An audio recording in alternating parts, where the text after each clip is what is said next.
بسم اللہ الرحمن الرحیم۔ میری ایک ویڈیو ہے تراویح کی نماز سنت ہے یا نفل۔ وہ 1 سال پہلے تقریباً شاید اپلوڈ ہوئی تھی، پچھلے رمضان سے پہلے۔ تو اس میں جو ہے کمنٹ ایک آیا تھا، تو میں پورا کمنٹ نہیں سنا رہا، شارٹ کٹ میں آپ کو بنیادی سنا رہا ہوں۔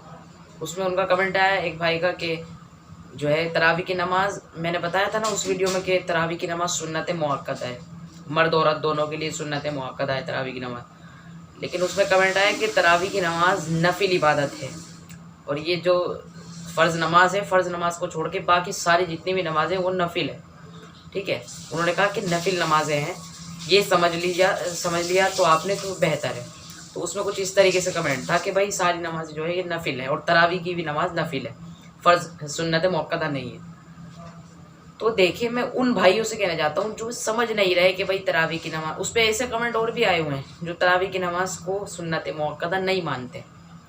تو دیکھیں، جو تراویح کی نماز کو سنت مؤکدہ نہیں مانتے، پہلے ہم ان سے ایک سوال کرتے ہیں کہ آپ سنت کی ڈیفینیشن کو مانتے ہیں یا نہیں مانتے۔ اس میں انہوں نے یہ بھی کمنٹ کیا تھا کہ نفل میں بھی ڈیفینیشن ہوتی ہے، جیسے سنت مؤکدہ اور سنت غیر مؤکدہ۔ تو یہ انہوں نے ایک چیز مسٹیک کر دی کہ وہ نفل میں کہہ رہے ہیں، یہ سنت میں ڈیفینیشن ہے، نفل میں نہیں ہے۔ نفلی عبادت الگ ہے اور سنت الگ ہے۔ تو سنت مؤکدہ ایک ایسی عبادت ہے، سنت مؤکدہ ایک ایسا عمل ہے جو نبی نے ہمیشہ کیا ہے، بلا عذر اسے چھوڑا نہیں ہے۔ تو آج ہم نے یہ سمجھ لیا کہ تراویح کی نماز سنت نفل ہے۔ نفل کہاں سے ہو گئی؟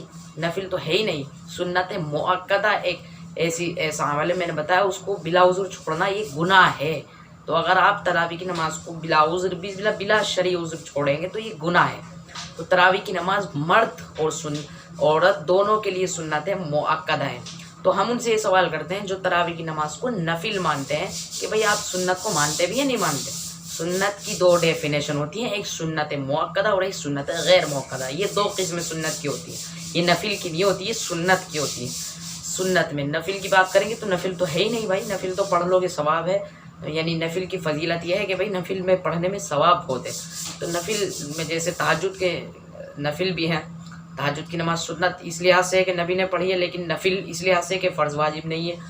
لیکن تراویح کی نماز باقاعدہ نبی نے 3 دن پڑھی ہے، 3 دن کے بعد نبی نے چھوڑ دی تاکہ امت پہ فرض نہ ہو جائے۔ لیکن اس کے بعد باقاعدہ نبی کے اس دنیا سے تشریف لے جانے کے بعد، نبی صلی اللہ علیہ وسلم جب اس دنیا سے تشریف لے گئے، اس کے بعد باقدر حضرت عمر رضی اللہ تعالیٰ عنہ نے اس کو جماعت کے ساتھ باقدر شروع کرائی تراویح، اور 20 رکعت ہوتی تھی۔ 20 رکعت سب سے بڑی دلیل اس کی ہے کہ 20 بعض اس میں بھی یہ اختلاف ہے کہ کچھ کہتے ہیں 8 رکعتیں، کچھ کہتے ہیں تراویح کی 20 رکعتیں۔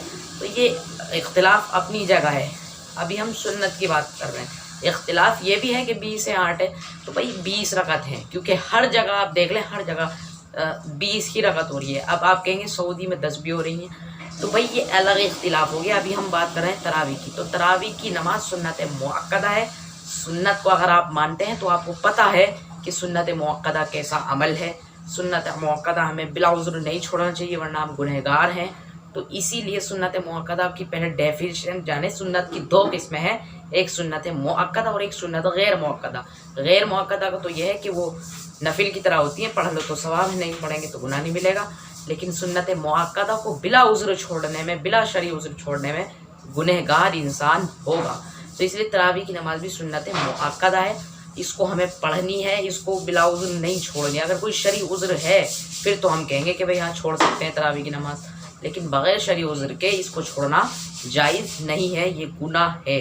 تو تراویح کی نماز مرد کے لیے بھی اور عورت کے لیے بھی، دونوں کے لیے سنت مؤکدہ ہے۔ اس مسئلے کو دھیان سے رکھیں اور اختلاف میں گھسنے کی ضرورت نہیں ہے۔ چلیے، میں نے آپ کو مین سی بات سمجھا دی کہ تراویح کی نماز سنت ہے یا نفل۔ السلام علیکم ورحمۃ اللہ وبرکاتہ۔